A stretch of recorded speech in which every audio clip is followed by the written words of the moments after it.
शिवाय गुरवे नमः।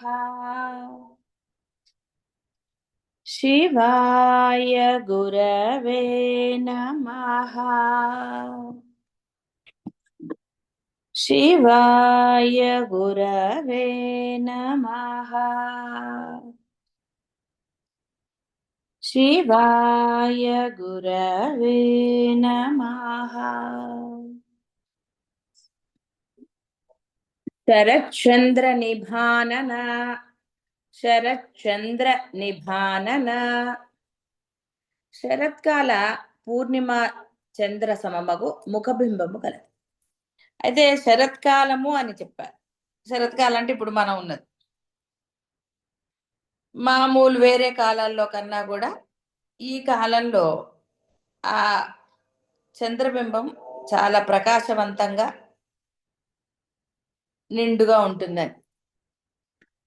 పూర్ణిమ రోజు రౌండ్ అంటే ఎక్కడా కూడా ఏ కొరత లేకుండా ఉంటుంది కదా, అందువల్ల అలాంటి సమమైన అన్నారు. అదే అని చెప్పట్లేదు, ఉదాహరణగా చెప్తున్నారు.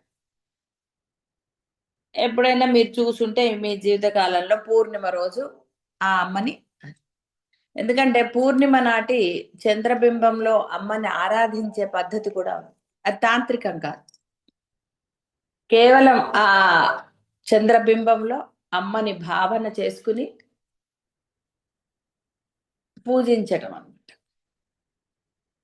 అలా కొన్ని ఏవో లెక్కలు ఉంటాయి, నాకు గుర్తుండవు అవన్నీ. సో అలా కొన్ని పూర్ణిమలు చేస్తారు. ఆ చంద్రబింబం యొక్క కిరణాలు మనం ఆవు పాలు ఒక గిన్నెలో పెట్టుకుని ఆ ఆవు పాలల్లో పడితే అప్పుడు ఆవు పాలల్లో ఆ అమ్మ ఇదైందని ఆ భావన అన్నమాట. ఆవు పాలే వాడాలి అలాంటి పూజలకి. అది మొత్తానికి శరత్కాల పూర్ణిమ చంద్ర సమమగు ముఖబింబం.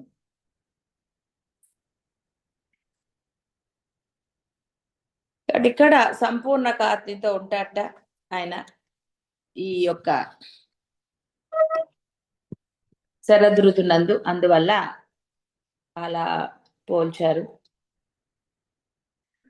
మానవుల మనస్సులు శారదేతర ఋతులందలి చంద్ర సూచకములు. అతి ప్రశాంత చిత్తులకు వారి మనస్సులు శారద చంద్ర సూచకములు. చంద్రుడు మనస్సునకు అధిదేవత, ముఖము మనస్సునకు దర్పణము వంటిది. భక్తిపరుల యొక్క మనస్సే ఈ పరమేశ్వరి స్వరూపం. శరదృతువు శ్రీయాగమునకు నైమిత్త కాల విశేషం, అనంత ఫలప్రదం. శరచంద్ర నిభానన అనుటచే పరమేశ్వరి ముఖావలోకమున కలుగు ఆహ్లాద జనకత్వము సూచితం.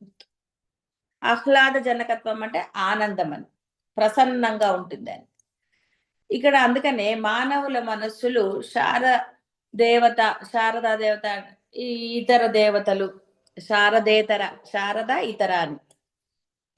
అంటే ఈ శరత్కాలము ఇతరములు అని.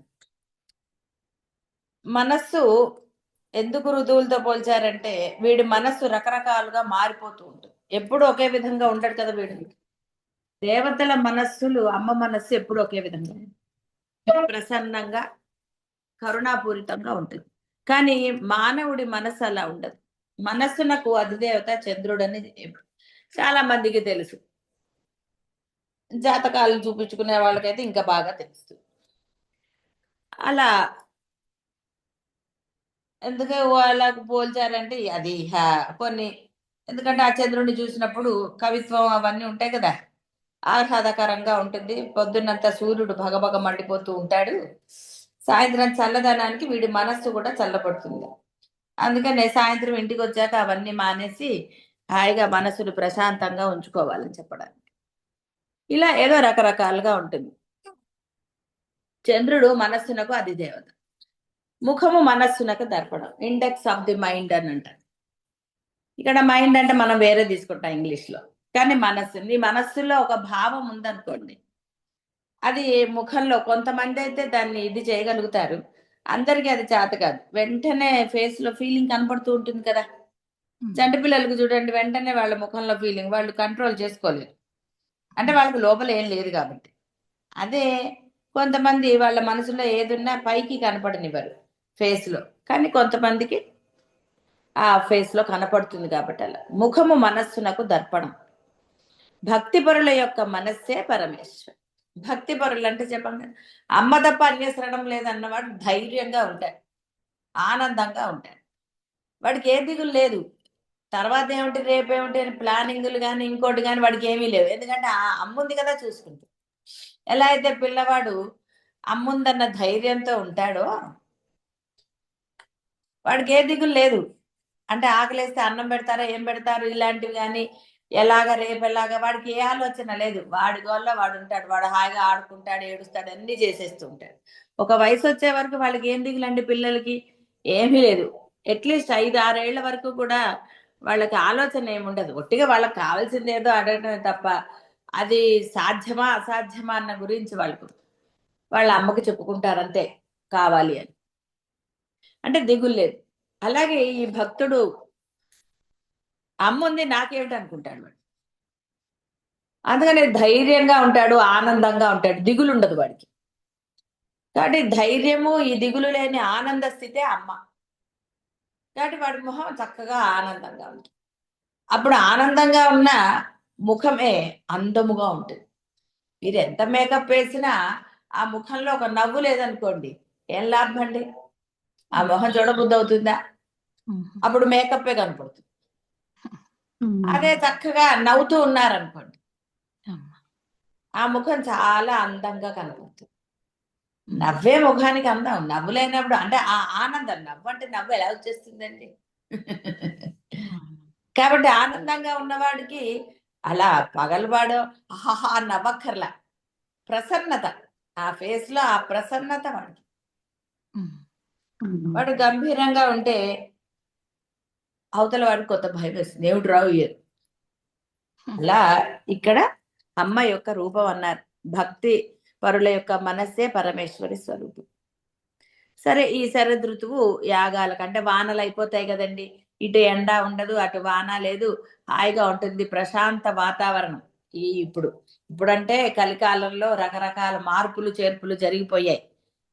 ఈ పాప ఫలితం అంటారు, ఏదైతే వీటి. కానీ శరద్ ఋతువు అనేది ఈ యొక్క ఈ ఎండాకాలం వానాకాలం వీటన్నిటిని దాటుకుని వచ్చి చక్కగా ఆకాశం నిర్మలంగా ఉంటుంది, ఎటువంటి మేఘాలు ఉండవు. ఎప్పుడు మేఘాలు వస్తే వానాకాలం, ఎండాకాలం అదో రకము. ఎంత సాయంత్రం అయినా కూడా చూడండి కొంచెం వేడిగా అనిపిస్తూ ఉంటుంది. ఇలా ఏదీ లేకుండా పగలు చక్కగా ఉంటుంది, రాత్రిళ్ళు చక్కగా ఉంటుంది. కాబట్టి ఈ శరత్కాలం అన్నిటికీ ఇది అన్నారు. మరి ఎండ భరించలేరు, వాన భరించలేరు కాబట్టి భక్తులు కానీ ఎవరైనా. అందుకని అనంత ఫలం, అంటే మనసు తొందరగా లయం అవుతుంది కాబట్టి అనంతమైన ఫలం ఇస్తుంది అన్నారు. అంతే తప్ప ఇప్పుడే చెయ్యాలని అనుకోకండి. ఎందుకంటే శూన్యమాసాలు కూడా చెప్పారు. ఎందుకురా శూన్యమాసాలకి అధిక ఫలం ఇచ్చారు, అధికస్తే అధిక ఫలం, అధిక మాసాలకు కూడా. ఎందుకంటే అధిక మాసంలో కూడా ఏ యొక్క ఫంక్షన్లు చెయ్యకూడదు అని. ఎందువల్ల? కనీసం వీడు ఇప్పుడైనా పరమాత్మను పట్టుకుంటే గనక అదే ఆ పరమాత్మ అనుకుంటాట, పోనీలే వీడు ఈ సమయం అయినా నన్ను పట్టుకుంటే వీడికి కొంచెం ఎక్కువ ఇచ్చేద్దాం, వీడిని తరింపజేద్దాం అనుకుంటాట. ఆయన ఎప్పుడు కూడా మోక్షం ఎవరికి ఇద్దామా అని చూస్తూ ఉంటాడు. తనంతటి వాడిని చేయాలండి. ఇప్పుడు ఎవరైనా సరే మంచి హృదయం ఉన్న వాళ్ళు ఏమండి, బాస్ కావచ్చు, తల్లిదండ్రులు కావచ్చు, ఎవరైనా సరే తనని ఆశ్రయించిన వారిని తనంత వాళ్ళుగా చేయాలని ప్రయత్నం చేస్తారు, మంచి హృదయం ఉన్నవాళ్ళు. అలా అమ్మది అమ్మ అనండి, పరమాత్మ అనండి, మంచి హృదయం కాబట్టి తనంత వారిని తాను అంటే, అరే మన ఇద్దరికి భేదం లేదురా, నువ్వు నేను సమానమే, ఈ లక్షణాలతో నువ్వు ఉండు అని చెప్పడానికి. అందుకని మనకి శూన్యమాసం అనండి, అధిక మాసం అనండి, ఇలాంటివన్నీ ఏర్పరిచారు. ఒక ఏకాదశి కానివ్వండి, ఇలాంటివన్నీ కూడా ఎందుకు, కనీసం ఈ పండగ పూట ఇలా ఈ పరమాత్మను తలుచుకోరా, ఈ రోజు ఈ పరమాత్మది ఆ విశేషం కాబట్టి ఆయనకి ఈ నైవేద్యాలు ఇష్టం, ఆయన కోసం చేయి, నీ కోసం చేసుకో. నీ భావన ఎప్పుడైతే ఆయన కోసం ఉందో అది ఆయనకి చెందిపోతుంది. అలా కాకుండా ఏమోనండి ఉండ్రాళ్ళు మా ఇంట్లో ఎవరు తినరండి అందుకని వేరే చేసుకున్నా అన్నారు అనుకోండి, ఇంకా పూజ చేసుకోవటం ఎందుకంటే బట్టల కోసం తప్ప. అలా ఉండకూడదు. అరే నువ్వు ఎంతో కొంత తీసుకోరా, ఇది ఇవాళ ఆయన రోజు, రోజు మనం చేసుకుంటున్నాం కదా మనకు కావాల్సినవి, ఇవాళ ఈ పరమేశ్వరుడిది దండం నమస్కారం చేయి, ఆయన స్తోత్రం ఒకటి చదువుకో అని పిల్లలకి చెప్పాలి. నయానా భయాన అంటే సామభేద దాన దండపాలి లేదు, ఈ నైవేద్యం ఇవాళ నువ్వు తినవలసిందే. ఎందుకంటే ఇవాళ ఆయన రోజు, నువ్వు కనుక ఆయన్ని పట్టుకుంటే నీకు బాగుంటుంది. అలా ఏదో రకంగా వాళ్ళు అందుకని ఇవన్నీ ఏర్పరిచారు. అంతే తప్ప ఏదో వాళ్ళ కోసం అంటే నైవేద్యం మీరే కదా తింటారు. కానీ భావన ఉండాలి. ఇది ఈ రోజు ఆ స్వామి రోజు కాబట్టి నేను పూర్వకాలం అంటే కొంచెం మా చిన్నప్పుడు అనుకున్నా సరే, మీ చిన్నప్పుడు మీరందరూ కూడా ఒక వయసే కదా, అందరు ఆల్మోస్ట్ ఒక వయసే, కాస్త 2-3 ఏళ్ళు అటు ఇటు 5-6. రామ కళ్యాణం అంటే ఊరంతా సందడిగా ఉండేది. చిన్న పల్లెటూర్లలో అయితే ఒక చోటే అందరికీ భోజనాలు ఏర్పాటు చేశారు. అంటే రామ కళ్యాణం అంటే అందరి కళ్యాణం. ఎందుకు, ఆ రాముడు మనలాగా మానవుడిలాగా పుట్టి ఆ యొక్క ఈ అద్వైతమైంది పరమాత్మ అయ్యాడు కాబట్టి. అందుకని ఆయన కళ్యాణము ప్రతినిత్యం అన్నారు. కళ్యాణం అంటే నీకు శుభం కలుగ చేస్తుంది. ఎంత ఆనందం అండి. రాముల వారి కళ్యాణం ఎవరో కూర్చుని చేస్తారు, కానీ అందరికీ ఆనందాన్ని కలిగిస్తూ ఉంటుంది. అలా అంటే ఒక పరమాత్మది మనం చేస్తున్నాము అంటే నీకు ఆనందాన్ని కలిగించేదిగా ఉండాలి. నువ్వు ఆనందంతో చెయ్యాలి అని అర్థం. అంతేగాని అబ్బ తప్పదురా ఇప్పుడు ఇన్ని చేయాలా, ఇలాగా. ఒక వ్రతం చేసినా ఆ వ్రతం యొక్క ఫలితం నీకే. ఆ పరమాత్మని చెప్పాడు, ఒరే ఇలా చేసుకోరా, సత్యనారాయణ వ్రతమైన, వరలక్ష్మి వ్రతమైన, ఇంకో వ్రతమైన. ఎందుకు దానికి ఒక కథ చెప్పారు. ఆ కథలోని అంతరార్థాన్ని, సూక్ష్మాన్ని నువ్వు గ్రహించి అంత భక్తి శ్రద్ధలతో కనుక చేస్తే నీవు తప్పకుండా ఎంతో ఫలితాన్ని పొందుతావు. అందుకని ఏం చేశారు, ఈ కోరికలు ఏమన్నా ఉంటే ఇలా చేసుకోరా అన్నారు. ఎందుకంటే వాడి కోరిక ఉంటే తప్ప చెయ్యడు. మరి కనీసం ఆ కోరికతో అయినా చేస్తాడు, చేస్తే వాడి మనసు అందుకనే సత్యనారాయణ స్వామి కథలో వాళ్ళు మనసు అంటే పరమాత్మని నిర్లక్ష్యం చేయటం వల్ల వాడికి ఎలా జరిగింది, మళ్ళీ వాడి మనసు మారగానే వాడికి పరమాత్మ ఎలా కరుణించాడు, ఇవన్నీ చెప్పబడ్డాయి. అంటే ఇక్కడ అంతరార్థం ఏంటి, నువ్వు ఎన్నిసార్లు అన్నా పరమాత్మని మర్చిపోమని కాదు అర్థం. ఎందుకు అలా చేయాలి, మొదటిసారే మనం పరమాత్మకి నమస్కారం మనసు మారకుండా ఆయనకి మనం ప్రామిస్ చేసిన విధంగా చేస్తే మన జీవితం సుఖంగా ఉంటుంది. వాడు కోరి కష్టాలు తెచ్చుకున్నాడు, నువ్వెందుకు అలా తెచ్చుకోవాలి. కాబట్టి నీవు ఆ వ్రతం చేస్తున్నప్పుడు కాదు, మామూలప్పుడు కాదు, పరమేశ్వరుడికి నువ్వు అన్నావు, ఓ కొబ్బరికాయ కొడతా అన్నావు, కొట్టు. లేదండి ఈ వారం ఇంట్లో కొబ్బరి చెప్పులు ఉన్నాయి, అందుకని నెక్స్ట్ వీక్ పోస్ట్ పోన్ చేశాను, అప్పుడు కొబ్బరి పచ్చడి చేసుకుందాం అనుకున్నానే అనకూడదు. నువ్వు అన్నావు కొట్టేయాలి, నీ కోరిక తీరింది వెంటనే గుడికి వెళ్ళి కొబ్బరికాయ కొట్టే, లేదా ఇంట్లో అనుకున్నావు కొట్టేసాయి. కోరిక తీరింది కదా, తీరగానే అది చెయ్యాలి. నువ్వేమన్నావు కోరిక తీరగానే అన్నావు, అంతేగాని పోస్ట్ పోన్ చేస్తే అనలేదు. కాబట్టి ఇక్కడ మనం ఎప్పుడైనా సరే ఒక వ్రతాంతి కానీ ఒక ఏదైనా సరే అందులో ఉన్న కథలోని సూక్ష్మార్థాన్ని గ్రహిస్తే అంత భక్తితో గనక నువ్వు చెయ్యగలిగితే, భక్తి అంటే శ్రద్ధ విశ్వాసంతో చేస్తే నువ్వు సంకల్పం చేసినప్పుడే నీ కోరిక తీరు. చాలాసార్లు చెప్పుకున్నాం వ్రతాల గురించి, ఇప్పుడు అక్కర్లేదు. వ్రతంలో ఆచరించే విధానం, పుష్పాలేంటి, అక్షంతలేంటి, బియ్యం, బ్రాహ్మడికి ఇచ్చే ప్రతిదీ కూడా నువ్వు అంటే నీకైతే నువ్వు వాడతావా, కింద వేసే ఆ యొక్క టవల్తో సహా ఉన్నతమైనది ఇవ్వండి. ఎందుకంటే ఆ పీట మీద ఆ టవల్ వేసి నువ్వేం చేస్తున్నావు, దేవతలను ఆహ్వానిస్తున్నావు. మరి ఎలాంటిది వేయాలి, ఉన్నతమైనది. బియ్యం ఎలాంటివి, ఉన్నతమైనవి. అన్ని కూడా శ్రేష్టమైనవి నువ్వు చేస్తావు, ఎందుకంటే వాటిల్లోకి ఆవాహన చేస్తున్నావు, అప్పుడు అసలైనది. అంతేగాని బ్రాహ్మడికి ఎలాగో దక్షిణిస్తున్నాడు, 1000 రూపాయలు అడిగాడు, ఇవన్నీ ఏం అక్కర్లేదని చూసా, నీ మనస్సే సరిగ్గా లేదు. అక్కడ దేవత ఎలా, బ్రాహ్మడికి ఇచ్చేది వేరు, అతను కష్టపడుతున్నాడు కాబట్టి అతనికి ఇస్తున్నావు. దానికి దీనికి లింక్ పెడితే ఎట్లా. ఇక్కడ నువ్వు పరమేశ్వరుణ్ణి ఆహ్వాన చేస్తున్నావు, ఆయన్ని ఆహ్వానిస్తున్నావు, రావయ్యా కూర్చో, నేను నిన్ను అర్చిస్తాను ఇప్పుడు అని ఆయన్ని పిలుస్తున్నావు. అష్టదిక్పాలకులను పిలిచావు, మరి వాళ్ళకి సరి అయిన తింటాలి కదండి, ఆ బియ్యంలో ఏవో సరే. కాబట్టి ఇక్కడ భక్తి పరుల యొక్క మనస్సు అన్నారు. అందుకని భక్తి అంటే ఇది. నువ్వు చెయ్యకపోయినా ఏం పర్వాలేదండి, మనస్సు పవిత్రంగా ఉంటే నీ కోరికలన్నీ తీరుతాయి. కాబట్టి శరత్చంద్ర నిభానన అనుటచే పరమేశ్వరి ముఖ అవలోకమున కలుగు ఆహ్లాదజనకత్వము. కాబట్టి ఇక్కడ ఆహ్లాదకరంగా ఉంటుంది వాతావరణం. అలా అమ్మ ఫేస్ ఎప్పుడు కూడా ఆహ్లాదంగా, అంటే ఎప్పుడు ఆ చిరునవ్వుతో అమ్మ. అంతే కదండి, దేవత ఫేస్లు ఎవరన్నా వేరేగా చిత్రీకరిస్తారా సీరియస్ గా. చిత్రీకరించారు. ఏదో కాళికామాతను చూస్తే అలా అంటారు. కాళికామాత మహాకరుణ స్వరూప అంట. చిన్నప్పుడు నా కాళికాదేవిని చూస్తే భయం వేసింది. వామ్మో ఇదేంటి ఇలాంటి వాళ్ళని కూడా అర్చిస్తారా అనుకునేదాన్ని. సరే కొంచెం పెద్దగా రామకృష్ణ పరమహంస అన్నాక అప్పుడు కొంత పరిశీలన చేసినప్పుడు ఆ అమ్మ కూడా ఆమె రూపం అది. అంతే తప్ప ఆవిడ రౌద్రము కాదు. ఎవరి పట్ల రౌద్రంగా ఉంటుంది? అధర్మం పట్ల. తన భక్తులకి హాని చేసే వారి పట్ల కాళికా రూపం అవుతుంది.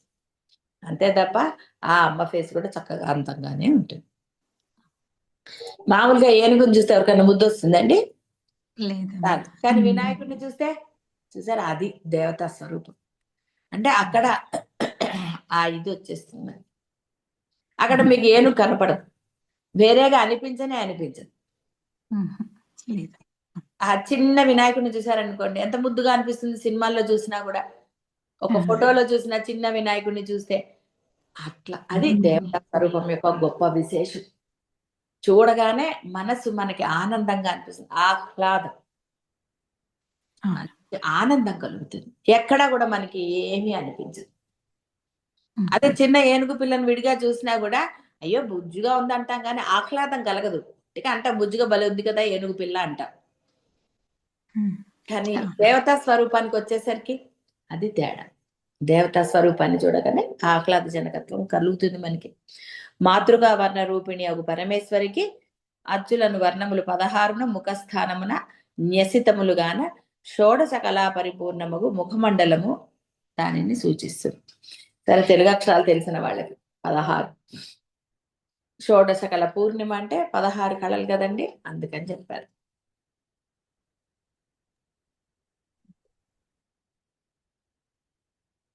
కాబట్టి శరత్ చంద్ర నిభానన అంటే పరమ ప్రశాంతంగా ఆహ్లాదజనక. ఇప్పుడు ఏమన్నా ఫేస్ చూడండి, కొన్ని కొత్త వాళ్ళు ఉన్నా వాళ్ళ ఫేస్ కొంచెం మామూలుగా ఉందనుకోండి, నవ్వడానికి ప్రయత్నం చేస్తాం.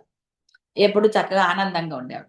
అదే ఎప్పుడు నవ్వే వాళ్ళు కూడా సీరియస్ ఉన్న వాళ్ళని చూసే వాము ఇప్పుడు ఎందుకులే నవ్వటం వీళ్ళని చూసి అనిపిస్తుంది. అవతలి వాడి ఫేస్ గంభీరంగా ఉందనుకోండి, మీరు నవ్వగలరా? నవ్వలేరు. అదే ప్రసన్నంగా ఉందనుకోండి, ఎందుకు చిన్నపిల్లలు, మన పిల్లలు కాకపోయినా ఎవరి పిల్లలైనా ఆ చిన్నపిల్లల్ని చూడగానే మనలో ఒక ఆనందం ఎందుకు కలుగుతుందండి? చంటి పిల్లలు దైవ స్వరూపాలని అన్నారు. వాళ్ళని చూడగానే, ఎందుకంటే వాళ్ళ లోపల ఏమీ లేదు వాళ్ళకి, అందుకని వాళ్ళ ఫేస్ ఎప్పుడు నిర్మలంగా చక్కగా ఉంటుంది. అంటే ఈ చక్కదనాన్ని ఆస్వాదించేవాడికి. లేదనుకోండి వాడికి ఎవరిని చూసినా ఆనందం కలగదు, ఎందుకంటే వీళ్ళలో ఫస్ట్ ఆనందం లేదు కదా. ఆనందంగా ఉండేవాడు ఏ పిల్లల్ని చూసినా హాయిగా ఆనందిస్తాడు. అది తేడా. శాతోదరి కృషించిన లేక సన్ననైన మధ్య భాగం నడుము ప్రదేశం కలదు. అయితే ఎందుకు ఇట్లా అమ్మవారిది ఇది కూడా అంటే చెప్పాం కదా, ఎప్పుడు కూడా మనము అమ్మది ఒకటి చెప్తూ ఉన్నప్పుడు మన శరీర భాగాలతో పోల్చుకొనరాదు. వాటన్నిటికి కూడా సూక్ష్మమైన అర్థాలు చాలా ఉంటాయి. అమ్మ మన కోసం రూపం దాల్చి వచ్చింది. ఇక్కడ దేవతలు ప్రార్థించారు కాబట్టి అమ్మ అలా వచ్చింది, ఒక రూపం దాల్చి వచ్చింది. అందుకని ఆ రూపం యొక్క గొప్పతనం అంటే ఎంత అందంగా ఉందని కాదు ఇక్కడ అర్థం. ప్రతిదీ కూడా నీకు రక్షణ కోసమే కల్పించబడింది, అంతే తప్ప వాటిని మీ అంటే మామూలు మానవుడి యొక్క శరీర భాగాలతో పోల్చడానికి వీలులేదు. వేరేగా ఉంటే నువ్వు ఆరాధించటం కష్టం కాబట్టి నీ రూపం ఎలా ఉందో అమ్మ కూడా అదే రూపం దాల్చి వచ్చింది.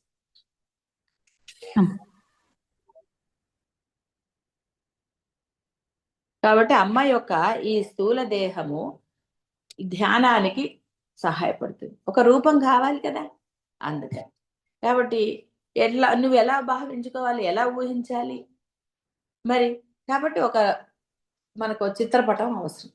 మరి చిత్రకారుడికి తెలియాలి కదా అమ్మాయిని ఎలా ఇది చేయాలి అనేది, అందువల్ల చెప్తారు, అంతే తప్ప ఇక్కడ అర్థం చెప్పారు కాబట్టి మనం వేరేగా భావించ వీలు లేదు. అలా భావిస్తే వాడు ఎప్పటికీ బాగుపడ్డు బాగదు. స్థూలదేహ ధ్యానము భక్తాభీష్ట ఫలప్రదం.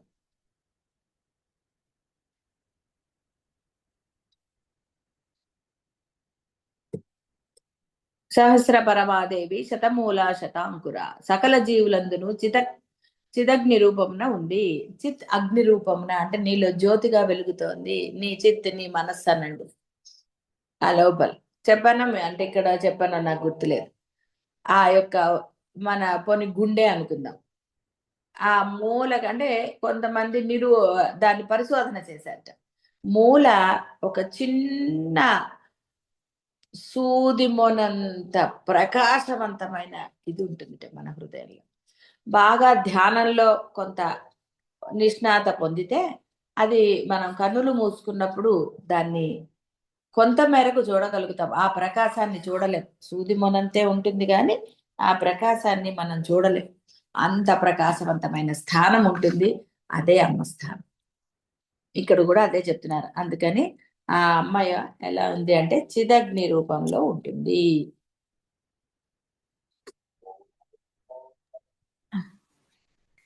ఇంకోటి ఏం చెప్పారంటే అనేక గుహలు కలంటే పర్వతరాజు కూతురు కదండి, అది చెప్పారు. పర్వతరాజు కూతురు ఆవిడకి హైమవతి అనే పేరు కూడా ఉంది అని చెప్పబడుతుంది. సకల జీవులందు ఉంది. సకల జీవులు అన్నారు, గుర్తుపెట్టుకోండి. కేవలం మానవులు అని చెప్పలేదు, సకల జీవులు అని చెప్పారు. శాంతిమతి ఉపశమించిన మానసము కలదు. శాంతి పొందిన మనస్సనగా తురీయ అవస్థ యందు మనోవృత్తులు ముఖ్య ప్రాణమునందు లయము పొంది బుద్ధి మాత్రము జాగరితమై ఉండుట. ఇది ఏ ప్రజ్ఞాన ఘనస్థితి. ఉపశమనము అన శృంగార హాస్య కరుణ అద్భుత వీర రౌద్ర భయానక బీభత్సలను 8 రసాలు లేకుండా కేవలము శాంతి మాత్రము ప్రశాంత స్థితి. ఆవిడ మానసం అంటే మనస్సు, ఇందా చెప్పారు కదా, మనస్సు ఎప్పుడు కూడా ఉపశమించింది అంటే అర్థము శాంతితో ఉన్నది అని. శాంతి మనసు ఆవిడ. ఎలాంటి పరిస్థితిలో అయినా ఆవిడ మనసు శాంతంగానే ఉంటుంది.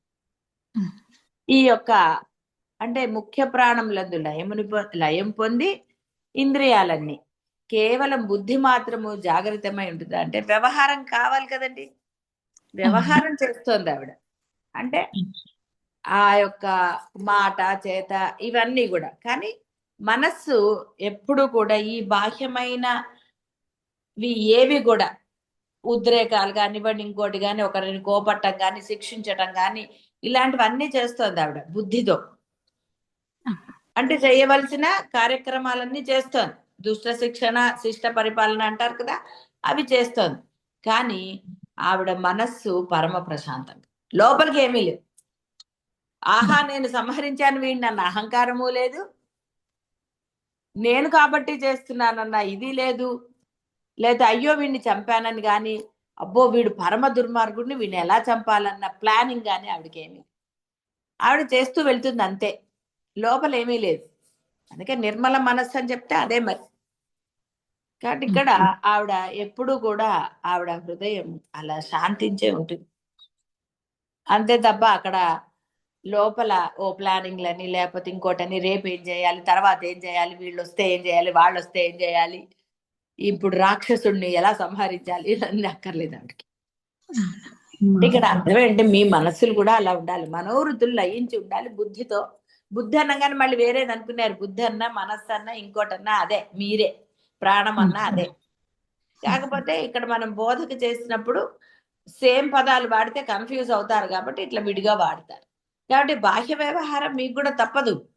ఎందుకంటే సంసారం ఉన్నా లేకపోయినా శరీరం పొందారు, మానవ దేహం ఉన్నది. వేరే వాటికి అనుకోండి వ్యవహారం అంటే తెలియదు, వాటికి బొరుందండి, వాటికి ప్లానింగ్ ఉంటాయా? ఏదో వాటికి ఎలా బుద్ధి వస్తే అలా చేస్తూ ఉంటాయి జంతువులు. కానీ ఇక్కడ మానవుడు అనేవాడు కొంత ఏమిటి అనేది అంటే తన ఇంద్రియాలను నిగ్రహించుకునే బుద్ధి వాడికి ఉండాలని, అంతేగాని ప్లానింగ్ చేసే బుద్ధి అనట్లేదు. కాబట్టి ఇంద్రియాలను వాడు లయం చేసేసుకుని సర్వకాల సర్వావస్థల యందు కూడా వాడు అలా శాంతిమతిగా ఉండాలి. లోపలికి ఒకరి పట్ల ద్వేషం, ఒకరి పట్ల ఇది కానీ అసలు ఏ భావాతీత స్థితిలో ఉండాలి ఉన్నప్పుడు వాడి బుద్ధి అంటే ఈ వ్యవహారం జరుగుతూ ఉంటుంది. వ్యవహారం ఆగిపోలేదు ఎక్కడ, వ్యవహారం జరిగేది జరుగుతూనే ఉంటుంది. ఏం సందేహం లేదు. అక్కడ బుద్ధిని ఉపయోగిస్తాడు అంటే అక్కడ ఇప్పుడు మనం జాగ్రత్త స్వప్న సుషుప్తి అన్నట్లేగా ఆ విధంగా మెలుకుతో ఉన్నాడు వాడు. కాబట్టి ఆ మెలకువ ఏమిటి? ఏవి లోపలికి గ్రహించకుండా బాహ్యాన్ని బాహ్యంతో అంతే. బయటవి బయట వస్తువులు బయట పెడతారు కానీ లోపలికి తెచ్చి పెట్టుకుంటారండి? లేదమ్మా. పెట్టుకోరు కదా. లేదు, పెట్టుకో. బయట బయటే లోపలివి లోపలే. అలా ఆ బాహ్యమైనవి ఏవి కూడా లోపలికి తీసుకోరు. ఎందుకంటే లోపల పరమ పవిత్రమైన అమ్మకి స్థానం ఇచ్చేశారు. మీరు ఇచ్చేశాక ఒకళ్ళకి మళ్ళీ వేరే వాళ్ళతో ఎలా కుదురుతుందండి? కుదరదు. ఒక స్థానం మీరు ఇచ్చారు, అది ఇవ్వటం వల్ల మీకు ప్రశాంతత. ఆ స్థానాన్ని మళ్ళీ వేరే వాటికి ఇస్తే ప్రశాంతత ఉంటుంది. ఏ గందరగోళం. అందుకని మనస్సున కేవలము ఆ అమ్మని మాత్రమే ప్రతిష్ఠించుకుంటారు. అందుకని ఇక్కడ ఆ ఉపశమనము అంటే ఆ శాంతి అంటే చెప్పాను. ఇవన్నీ కూడా ఈ 8 ఇవి లేవు. కేవల శాంతి మాత్రము ప్రశాంత స్థితే ఉంది. 8 రసాలు లేవు. ఈ దశ యందు ఇచ్ఛాక్రియ అంశాలు చాలా భాగం నశించి జ్ఞానాంశం మాత్రమే విశేషంగా ఉంటుంది. జ్ఞానాధిక్యతయే దేవ అంశ. అర్థమైంది కదా? జ్ఞానాంశ అంటే ఆ వివేకం. అంటే ఎప్పుడు అంటే ఏ సిచ్యువేషన్ లో ఎలా వ్యవహరించాలి, ఎవరితో ఎలాగా, ఇవన్నీ కూడా దైవాంశం. అంటే మీరు ఎప్పుడైతే ఆ పరమేశ్వరుకి అప్పగించేశారో మీ దగ్గర అన్ని పర్ఫెక్ట్ గా జరిగిపోతూ ఉంటాయి కదా. మీరు మామూలుగా ఏమంటారు, అబ్బో వాడికి చాలా ప్లానింగ్ అండి, వాడికి బాగా తెలుసు ఎవరితో ఎట్లా మాట్లాడాలి ఏంటి అంటారు. అదంతా వాడి స్వయంకృతం అని వాడు అనుకుంటూ ఉంటాడు. లోపల అది ఉండాల్సిందే, అందులో సందేహం లేదు. వాడు కష్టపడతాడు, వీళ్ళతో అలా వాళ్ళతో అలా. అలా ఉంటుందా? పిల్లలు చూడండి, వాళ్ళకి నచ్చితే ఎవరెత్తుకున్నా ఓకే, నచ్చకపోతే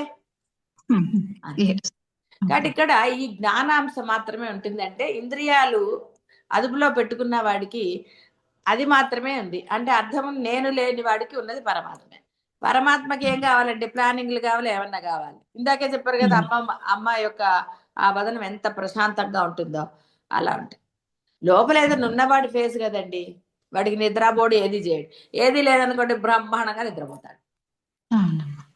అయితే అన్నది చేయండి, వాడు పరమ దుర్మార్గుడు, ఆయన శుభ్రంగా నిద్రపోతాడండి.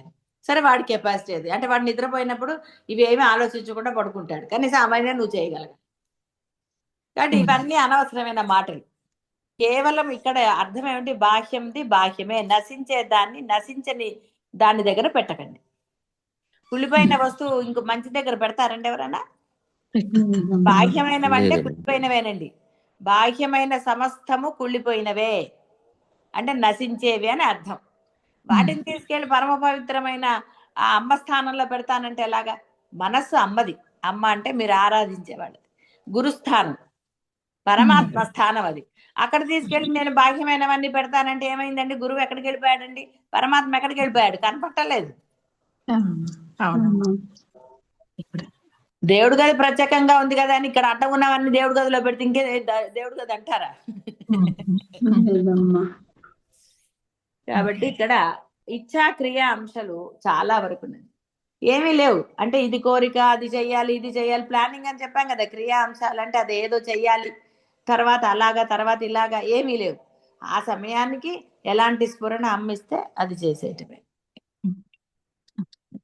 జ్ఞానాధిక్యతే దేవాంశ. బుద్ధి అవిద్య మయము కాకుండా మాయామయం ఒకటే, జీవుడే ఈశ్వరుడు అవుతాడు. ఇది ఏ శాంతిమతి అనే నామానికి అర్థం. ఏముందండి, ఇంకా అజ్ఞానం లేకపోతే ఉన్నది జ్ఞానమే. అకారం తీసేస్తే జ్ఞానం, అవిద్య అకారం తీస్తే విద్య. అందుకని ఏం పర్వాలే, హాయి, గొడవ లేదు కదండి. ఇప్పుడు ఎవరితో ఎలా ఉండాలి, ఏ సమయానికి ఏం చేయాలి, ఏమిటి అనేది పెద్ద తలకాయ నొప్పి, ఎంత తెలివిగలవాడికైనా. అది ఏమీ లేదండి, చేసేవాడు ఉన్నాడని. ఇప్పుడు రాజుగారు చూడండి, హాయిగా ఉంటాడు మంత్రికి అప్పగించేసి. వాడికి నమ్మకం ఉండాలి మంత్రి మీద, అప్పుడు వాడు నిశ్చితంగా ఉంటాడు. అలాగే నీకు పరమేశ్వరి మీద ఆ యొక్క అపార విశ్వాసం ఉందనుకోండి, నువ్వు హాయిగా ఇందాక చెప్పుకున్నట్టుగా ధైర్యంగా నిశ్చింతగా ఉండొచ్చు, గొడవ. శాంభవి శర్వాణి సాధ్వి శరత్చంద్ర నిభానన సాతోదరి శాంతిమతి, ఇవన్నీ కూడా ఆ భవానీదేవి యొక్క అంగదేవతలు అనేది పరమ రహస్యం అన్నారు. శర్మదాయిని, శాంకరి, శ్రీకరి ఇవి శాంభవి విద్య ఉపాసన అన్నారు. శారదారాధ్యాను నామము శాంభవి విద్యా కాదు సరే.